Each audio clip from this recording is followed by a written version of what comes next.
এতদিন ভাবতাম যে ইসরায়েলের সবচেয়ে ঘনিষ্ঠ বন্ধু হলো, এক নম্বর হলো আমেরিকা, মানে ইউনাইটেড স্টেটস অব আমেরিকা, আর দুই নম্বরে হলো ভারত। আমরা কিন্তু এটাই জানতাম। ভারতের সিংহভাগ হিন্দু, একেবারে সিংহভাগ হিন্দু, তারা কিন্তু ইসরায়েলকে সাপোর্ট করে এবং কট্টরভাবে সাপোর্ট করে।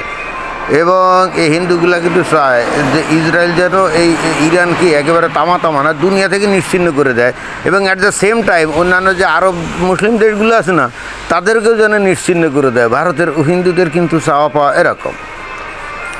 তো যাই হোক, আমরা কিন্তু এতদিন শুধু জানতাম যে এই ইসরায়েলের এক নম্বর বন্ধু আমেরিকা, আর দুই নম্বর হলো কি ভারত। এখন দেখি এদের চাইতো কট্টর বন্ধু এই যে উগান্ডা। ওরে বাবা, কট্টর বন্ধু এই যে উগান্ডা। চিন্তা করে দেখেন, ভারত কিন্তু এখনও বলে নাই যে তারা কি করবে, ওই ইসরায়েলের হয়ে যুদ্ধ করবে না, এই সমস্ত কিছু বলে না। ব্যবসা বাণিজ্য করে, টেকনোলজি ট্রান্সফার করে, বা এই ধরনের রঙ্গ তামাশার মধ্যে আছে। ইসরায়েলের হয়ে আমেরিকা তো যুদ্ধে লিপ্ত হয়ে গেছে, সেটা তো আমরা দেখতে পাচ্ছি। বাট আর একটা দেশ একেবারে ভয়ঙ্কর হুমকি দিয়ে বসে আছে, সেটা কোনটা? আফ্রিকার উগান্ডা নামক দেশ। কি এমন দিন আইলো এই ইরানের পক্ষে কোনো লোক নেই আজ পর্যন্ত। দেখেন যে ইরানের পক্ষ হয়ে, যদিও আমরা জানি যে রাশিয়া এবং চায়না কিছু কাজ করে, কিন্তু প্রকাশ্যে এসে কিন্তু ইরানের পক্ষে কোনো কথাবার্তা বলে না। বাট এই ইসরায়েলের পক্ষে উগান্ডা একেবারে সিংহের মতো গর্জন করে উঠছে নাকি। উগান্ডার সেনাবাহিনী প্রধান এই যে হুঙ্কার দিয়েছে কি, ইসরায়েলের হয়ে 72 ঘন্টার মধ্যে তেহরান দখলের হুঁশিয়ারি। কি ভয়ঙ্কর কথা, তাই না?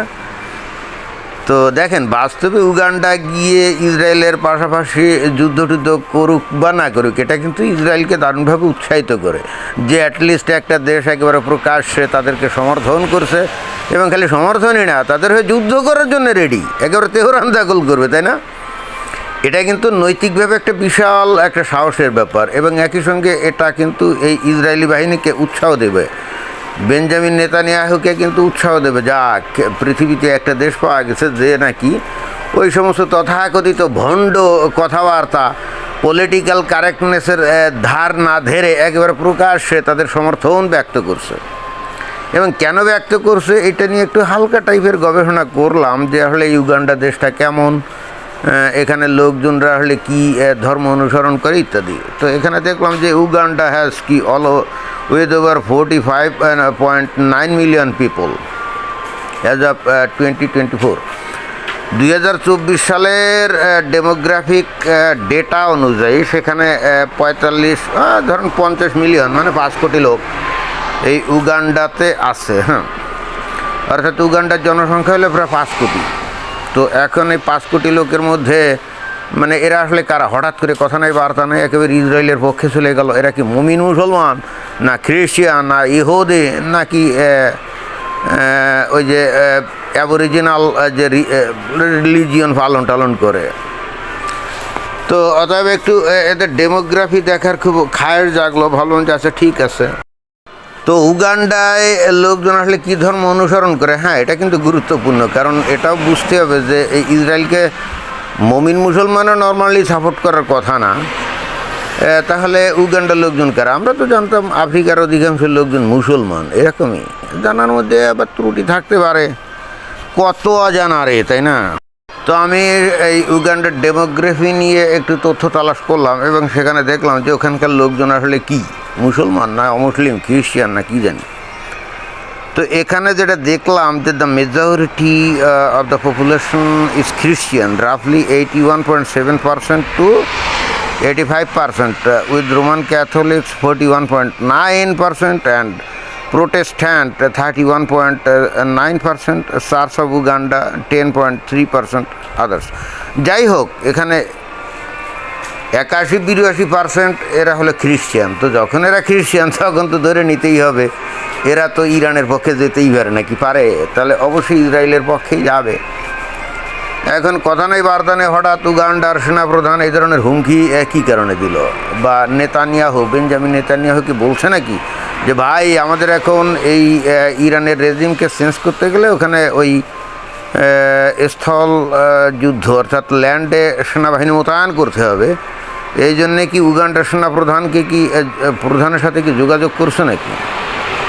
আমার মনে হয় তলে তলে করতে পারে, আমেরিকাও করতে পারে, করে হয়তো বলছে ঠিক আছে টাকা পয়সা যা লাগে অস্ত্রপাতি যা লাগে দেবো, তো তোমার সেনাবাহিনী তাহলে এক কাম করো, মোবিলাইজ করো, তোমার সেনাবাহিনী মোবিলাইজ করো, করে দেখো যে ইরান দখল টখল করা যায় কি না, আর দখল করলে ওখানে তো অনেক তেল টেল আছে, তোমাদের আর কোনো চিন্তাভাবনা নেই, আমরা তো আসি। এমনও হতে পারে, এমনও হতে পারে, তাই না? অর্থাৎ এখানে হয়তো উগান্ডা ভাড়াটে হিসাবে কাজ করতে পারে। বাট একটা জিনিস কিন্তু নিশ্চিত যে ধর্মীয়ভাবে হলেও যেহেতু এরা খ্রিস্টান, তাহলে তো অবশ্যই তারা ইসরায়েলের পক্ষে বা আমেরিকার পক্ষেই যাবে, এটাই ধরে নেওয়া যেতে পারে।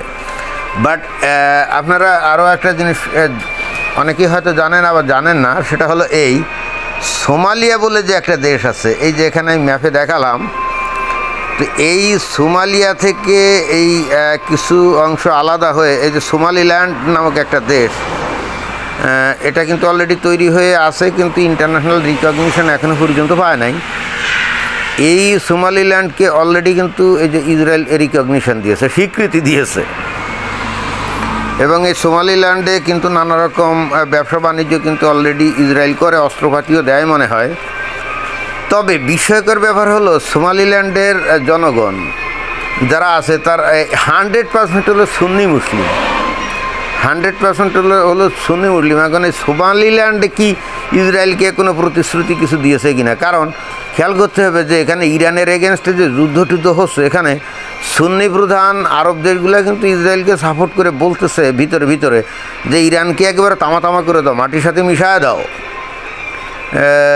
কারণ হলো ইরান হলো ওই যে শিয়া সম্প্রদায়, তাই না? এবং এটা তো আমরা জানি যে এখানে যে বিপুল পরিমাণে অর্থকড়ি খরচ হচ্ছে এই ইসরায়েল এবং আমেরিকার, এগুলো সবই কিন্তু এই যে এই মিডল ইস্টের এই দেশগুলো কিন্তু দিতে বাধ্য। এমন না যে আমেরিকার বিলিয়ন ডলার খরচ হয়ে যাচ্ছে বা ইসরায়েলের বিলিয়ন ডলার খরচ হয়ে যাচ্ছে, এটা মাগনা, জি না, এরপরেই কিন্তু পালা এই উপসাগরীয় দেশগুলোর পেমেন্ট করা। ক্যাশে তো পেমেন্ট করতেও হবে, আবার অন্য দিক দিয়ে অস্ত্রপাতিও কিনতে হবে। 1 টাকার মাল 20 টাকায় বিক্রি করবে আমেরিকা, এবং একই সঙ্গে 1 টাকার মাল 20 টাকায় বিক্রি করবে কি ইসরায়েল। টাকা পয়সা তারা তুলে নেবে, but in the meantime ইরানের দফা শেষ, চাটাং কথা আর হুমকি ধামকি জিহাদি জোশ। ইরানকে বুঝতে হবে যে তুমি যদি অমুসলিমদের বিরুদ্ধে জিহাদের ডাক দাও, মানে ইহুদি খ্রিস্টানদের বিরুদ্ধে জিহাদের ডাক দাও, তো তারা তো হাত গুটায় বসে থাকবে না, তাই না? তোমাকেও দুনিয়া থেকে নিকেশ করার ধান্দা করবে, এবং সেটা করতেছে। এখন দেখা যাক আল্লাহ তোমাদেরকে রক্ষা করে কিনা, এবং যদি না করে তাহলে আল্লাহ অফ কোরআন, মানে কোরআনে বর্ণিত যে আল্লাহ, এইটা যে আসলে সঠিক না, এটাই কিন্তু প্রমাণিত হবে, এবং ইসরায়েল কিন্তু প্রমাণ করবে যে তাদের কিতাবের ওই ইয়াওয়ে ওটাই আসল ঈশ্বর নাকি। অন্তত আমার কাছে তো সেটাই মনে হয়। দেখা যাক কী হয়, উগান্ডাকে ডাক দেয় কি না। আমেরিকা যদি কয়েক বিলিয়ন ডলার অফার টফার করে, তাহলে উগান্ডা ঠিকই দেখবেন যে 50, 60, 70 বা 1 লাখ সৈন্য নিয়ে ঠিকই হাজির হয়ে যেতেও পারে, অস্বাভাবিক কিছু না। ধন্যবাদ।